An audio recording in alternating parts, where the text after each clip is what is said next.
Siapa yang tidak kenal dengan Presiden keempat Republik Indonesia, Kiai Haji Abdurrahman Wahid atau yang kerap disapa Gus Dur.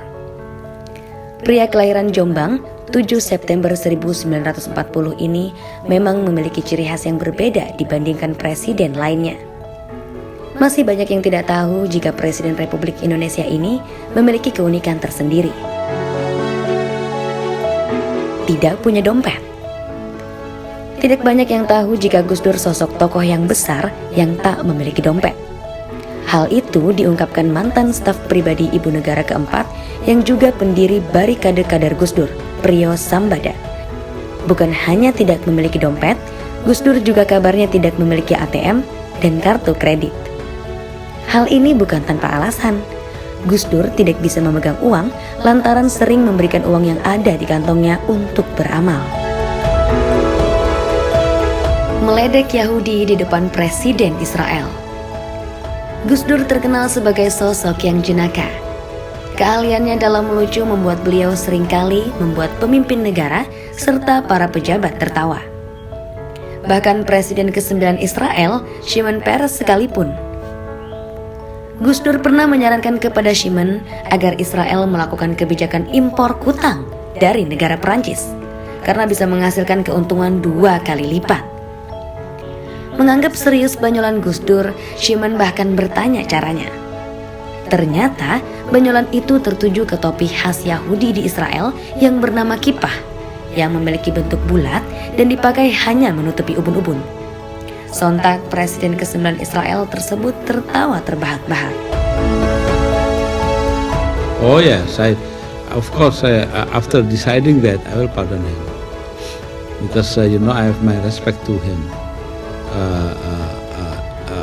For the past several years, we have been in good terms, and I know that basically whatever he has done in the past, maybe in the predecessor and so forth, but actually he was encouraging.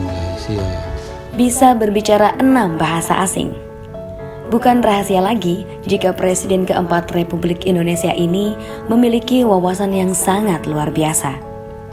Bahkan dapat dikatakan beliau salah satu orang jenius yang ada di Indonesia. Salah satu keahlian beliau adalah mampu berbicara dalam 6 bahasa, yaitu bahasa Spanyol, Jerman, Belanda, Prancis, Arab, dan Inggris. Siapa sangka seorang Gus Dur yang memiliki kecerdasan yang sangat luar biasa. Asal pilih fakultas dan kabarnya tidak pernah lulus kuliah. Meski pernah berkuliah di Kairo dan juga diterima di salah satu universitas di Irak, Gus Dur tidak pernah betah untuk menyelesaikan kuliahnya. Sewaktu kuliah di Al-Azhar, Gus Dur mendapatkan beasiswa penuh. Namun setibanya di Kairo, Gus Dur bingung ingin mengambil jurusan apa. Hingga akhirnya beliau asal pilih jurusan. Namun kesal karena jurusan kuliah yang ia ambil sudah ia pelajari. Gus Dur pun akhirnya memutuskan keluar dan tak pernah kuliah lagi. Menurut Gusmus, Gus Dur lebih banyak nonton film dan berkunjung ke perpustakaan ketimbang kuliah. Namun tidak ada yang meragukan ilmu dan kecerdasan beliau.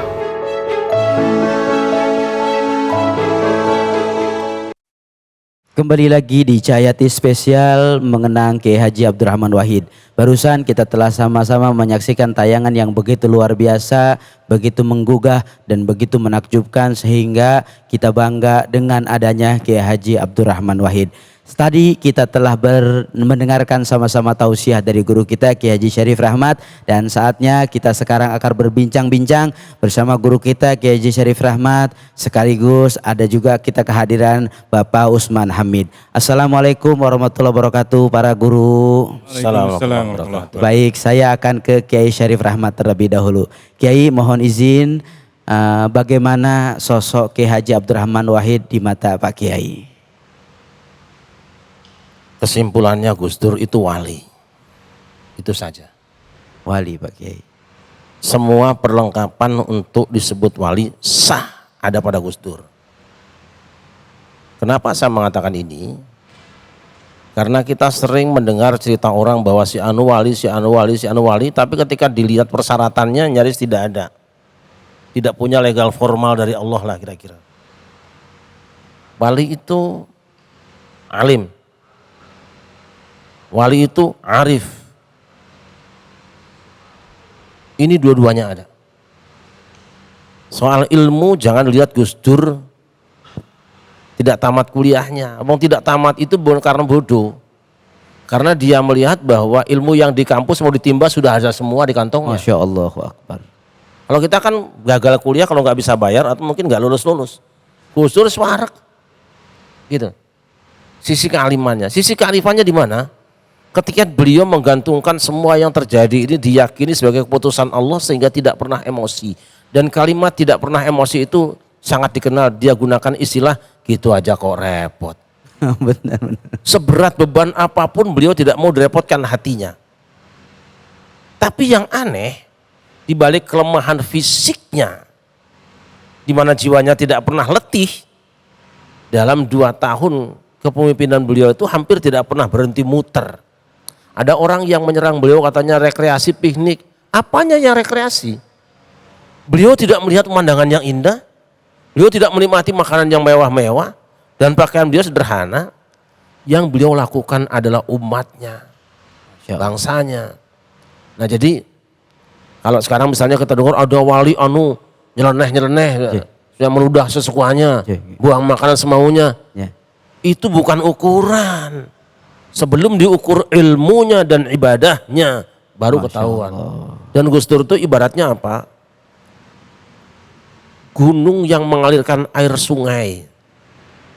Sungai itu mau dikotori apa saja tapi dia akan terus mengalir tidak berhenti dan menyirami semua yang dilewatinya. Masya Allah Guru. Sampai dijatuhkan Gus Dur dari kursi yang paling terhormat di negeri ini yang kadang-kadang orang memperebutkannya sampai jual kehormatan, jual agama, jual ayat. Gus Dur tidak. Gus Dur mendapatkan itu tiba pada saatnya memang beliau ditugaskan Allah untuk menyelesaikan konflik yang tidak selesai-selesai. Desintegrasi bangsa yang hampir terjadi. Masya Allah, terima Dan ketika itu diambil jabatan presiden santai saja beliau. Bahkan untuk simbol, untuk mengatakan pada bangsa-bangsa bahwa pangkat, jabatan, kedudukan itu hanya pakaian tempelan. Beliau buka busananya semua hanya menggunakan pakaian yang seandainya boleh buka aurat pasti beliau buka. Betul. Seandainya boleh buka aurat beliau buka. Saking ingin mengatakan kabeh sing nempel ning awakmu iku, pakaianmu, busanamu, jabatanmu, pangkatmu itu tempelan. Karena yang penting adalah hatimu menghadap Allah. Masya Allah. Lalu momen apa yang mempertemukan Pak Kiai dengan Gus Dur? Saya sering ke kediaman beliau, bahkan sebelum dengan Gus Dur, saya dengan Ibunda Gus Dur, dengan Ibu Wahid. Ya. Alhamdulillah, saya diizinkan Allah untuk bertemu dengan Bu Wahid dan ditugaskan untuk ikut serta memberikan dakwah di penjara-penjara dan rumah-rumah sakit. Masya Allah. Di Santi Asih, Yayasan Santi Asih, Al-Isna. Sehingga apa yang hari ini saya dapat lakukan dalam pengajian dakwah itu selalu berkaca kepada apa yang saya temukan ketika kami bertemu dengan satu persatu orang-orang yang berada di tempat-tempat tadi, orang sakit, orang yang di penjara dan sebagainya. Nah, bahkan mohon maaf ini mungkin saya tidak mau rahasia dan saya sudah cerita dengan Ibu Sinta Nuria. Saya dulu punya flu yang sangat berat bertahun-tahun. Baik. Dan saya mengajar di rumah sakit. Tidak sembuh-sembuh. Seminggu Ibunda Gus Dur wafat. Saya kemudian berangkat ke Jombang dan sowan, malam harinya saya di kediaman Gus Mujib Hasim di Klopo 10. Itu saya bermimpi bertemu dengan Bu Wahid. Dia duduk di kursi terus saya dipanggil, "Sarip sini, kamu sakit ya?" "Ya Bu." "Sakitnya apa?" "Flu." Beliau tunjukkan, "Gini ya, kamu pecet dewe kakimu yang ini nih. Di antara telunjuk kaki dengan yang jari tengahnya itu. Insya Allah sembuh." Hak paginya, saya ingat hari Kamis karena Rabunya saya sowan ke Jombang ziarah. Kamisnya pagi saya pijit di rumah di Klopo 10 di Sidoarjo, sembuh sampai hari ini. Alhamdulillah, terima kasih Pak Kiai. Nah itu kemudian mungkin yang paling berkesan di saya itu terakhir 4 hari sebelum wafat saya bermimpi begini. Saya ziarah kubur. Tahu-tahu Gus Dur datang dan yang dikubur itu wali keluar. Itu 4 hari sebelum wafat ya? Kemudian berangkat pindah ke kuburan wali yang lain. Saya duduk baca doa. Tenang aja, Gus Dur datang walinya keluar. Yang terakhir saya berjalan ke Keraton Jogja dalam mimpi itu. Kemudian dibuka pintu, Gus Dur masuk, saya tidak. Saya WA ke teman, belum WA waktu itu masih saya BBM kalau nggak salah, saya kirim ke teman-teman, SMS teman-teman, ada apa ya ini? Sebagian ada yang mau mengatakan sama dengan saya bahwa beliau akan dipanggil tapi nggak tega. Masya Allah. 4 hari kemudian beliau berpulang dan itu masih bisa dibuka di handphone teman-teman saya, lihat tanggal dan tahunnya. Masya Allah. Terima kasih banyak guru, luar biasa, begitu sangat memberikan informasi buat kita semua. Kita ke Kiai Bapak Usman Hamid. Pak Usman, dengan terkait daripada pemikiran Bapak Kiai Haji Abdurrahman Wahid, apakah masih ada yang relevan di saat ini? Banyak banget. Salah satunya adalah tentang kepemimpinan. Tadi disebutkan oleh Kiai Syarif juga, saya kira kepemimpinan Abdurrahman Wahid yang mengedepankan ilmu pengetahuan, intelektualitasnya, dan juga mengutamakan kearifannya, kebijaksanaannya, itu hal yang sangat relevan untuk kepemimpinan politik hari ini. Dan yang kedua adalah pemikirannya. Pemikirannya tentang konsep kekuasaan yang harus dibatasi, harus terbatas, harus ada yang mengontrol, itu membuat Gus Dur selalu tidak pernah menempatkan kekuasaan itu di atas segalanya. Tadi kayak sudah benar menempatkan momen terakhir ketika Gus Dur berpakaian seadanya, itu sebenarnya bukan Gus Dur tidak mau mengerti tentang tata krama di dalam keprotokoleran di dalam istana negara, tapi ia ingin menunjukkan kepada masyarakat bahwa jabatan kekuasaan itu sebenarnya hanya sementara. Dan kalaupun itu diamanahkan kepada kita, bukan untuk kita, bukan untuk kepentingan kita, tapi untuk kepentingan masyarakat. Gitu. Jadi banyak sekali pemimpin kita bisa berkuasa setahun, 2 tahun, 5 tahun, 10 tahun, bahkan 32 tahun, bukan karena ilmunya, bukan karena keadilan, kearifan yang dimilikinya, tapi karena sikap-sikapnya yang kompromi terhadap orang-orang yang ingin memanfaatkan kekuasaan untuk kekayaan dirinya, untuk kekayaan golongannya, dan untuk kepentingan partai-partainya saja. Nah ini yang saya kira masih menjadi teladan bagi kita semua, bagi pemerintah yang sekarang ini memerintah maupun juga bagi kita. Karena di dalam demokrasi yang dipikirkan oleh Gus Dur bukan hanya tentang kekuasaan yang harus dibatasi, tetapi juga tentang kultur, tentang kebudayaan warga. Nah pemikiran Gus Dur, intelektualitas Gus Dur, kemudian juga cara memimpin Gus Dur memang banyak membuat orang terkagum dan menyebutnya wali. Ibu saya sendiri almarhumah itu juga menyebutnya wali. Bahkan tidak sedikit yang menyebutnya seperti nabi gitu ya. Nah, kalau kita lihat akar historis dari istilah nabi di dalam penjelasan seorang intelektual dunia yang terkemuka yaitu Noam Chomsky, nabi itu sebenarnya diakari dari akar istilah berbahasa Ibrani yang istilah awalnya itu namanya intelektual gitu. Jadi para nabi itu sebenarnya para intelektual. Apa sih intelektual itu? Intelektual itu orang-orang yang memiliki kecerdasan, memiliki ilmu yang tinggi, dan ingin mengubah dunia dengan ilmu yang tingginya itu. Dan dengan kearifannya itulah ia kemudian melaksanakan ilmu-ilmunya itu. Jadi bukan dalam pengertian yang tradisional seperti yang dipahami oleh masyarakat awam bahwa seorang nabi itu misalnya menerima wahyu dalam bentuk Al-Quran, tapi sesuatu yang sifatnya kecerdasan yang dikaruniai oleh Allah Subhanahu wa taala gitu ya, kearifan yang dikaruniai oleh Allah Subhanahu wa taala, itu yang sebenarnya muncul dan kuat di dalam sosoknya Gus Dur. Selain juga sangat manusiawi, sangat humoris, sangat santai gitu ya. Tidak pernah ada semacam ketegangan, tadi Kiai Syarif juga menyebut tidak pernah ada kemarahan. Tidak pernah ada orang yang bertemu dengan Gus Dur dalam suasana kemarahan. Kalaupun marah mungkin hanya diam saja, Gus Dur diam saja dan ya udah, atau mengambil tindakan. Misalnya ketika tahun 99 terjadi kejahatan kemanusiaan di Timur Timur yang melibatkan seorang petinggi militer di Indonesia ini. Tidak ada yang berani, bahkan presiden sebelumnya tidak berani. Tidak ada menteri yang berani, tidak ada partai politik yang berani. Tapi Gus Dur dengan enteng mengatakan, saya copot menteri dan panglima TNI itu. Jadi itu keberanian yang tidak ada taranya hingga hari ini. Orang-orang yang berkuasa takut dijatuhkan pasti tidak akan berani mengambil keputusan yang besar. Tapi orang-orang yang berkuasa dan hanya kepada Allah dia takut gitu, hanya pada Tuhan yang menciptakan dia takut, maka keputusan-keputusan besar apapun itu berani dilakukannya. Itu Gus Dur. Saya kira pemimpin yang berani mengambil resiko dan ulama yang sangat cerdas dan seorang intelektual yang akan dikenang sebagai pemikir demokrasi Indonesia. Baik Pak Usman. Ada momen-momen dari ketika Kiai Haji Abdurrahman Wahid itu mengeluarkan istilah-istilah yang mungkin menurut masyarakat sulit dimengerti. Pernahkah momen itu terjadi bersama Pak Usman? Ya mungkin satu demokrasi, gitu ya. Dua tentang reformasi militer gitu ya. Atau tiga tentang reformasi intelijen. Ini istilah-istilah yang sangat spesifik dan tidak semua orang, apalagi Gus Dur ini kan akarnya itu di akar rumput itu warga yang awam kebanyakan gitu. Dan ini yang membedakan almarhum dengan almarhum Cak Nur, Nurholis Majid. Kalau Nurholis itu banyak ide-idenya yang dipahami di kalangan perkotaan. Tapi di kalangan akar rumput, di pedesaan itu kurang. Tapi kalau Gus Dur itu dia bisa ke atas, ke kalangan menengah atas, perkotaan, para elit. Tapi kalau di bawah itu justru Gus Dur paling bisa dipengerti gitu ya. Makanya ketika jadi presiden pun seringkali datang ke Jumatan, memberi khutbah. Dan bukan hanya khutbah atau memberi sekedar humor, memberi guyonan yang sebenarnya itu menghibur rakyat. Karena di masa-masa itu kondisi ekonomi kita belum pulih gitu ya. Kondisi ekonomi kita belum benar-benar seperti yang kita harapkan lah gitu. Ada banyak sekali ya. Pak Usman, kembali ke Pak Kiai Syarif. Pak Kiai, ada nggak pembicaraan secara pribadi terkait masalah Nahdlatul Ulama yang pernah disampaikan Gus Dur ke Pak Kiai Syarif Rahmat?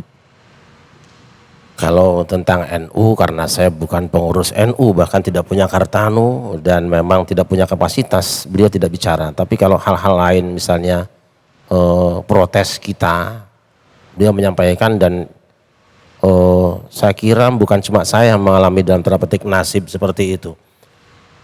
Pada tahun 98 bulan Februari kalau tidak salah, itu di satu media di Indonesia ada statement Gus Dur ketika mahasiswa, ketika masyarakat banyak menginginkan Pak Harto turun, lengser.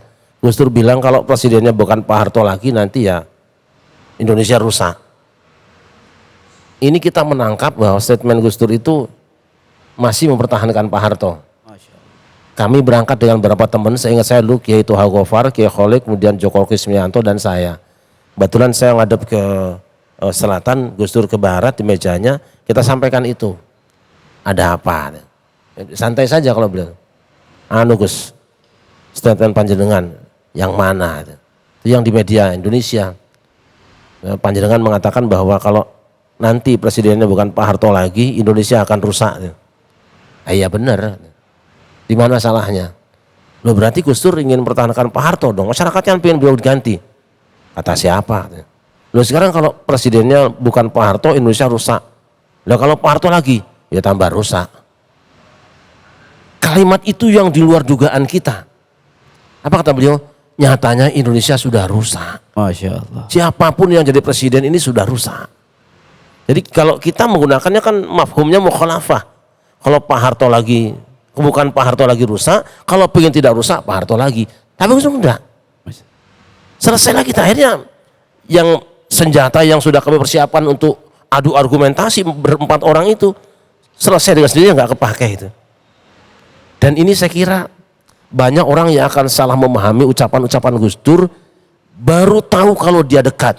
Mereka yang membicarakan aib Gus Dur di luar itu orang yang saya bilang tadi, bicara di luar kamar, komentar isi kamar dari luar kamar.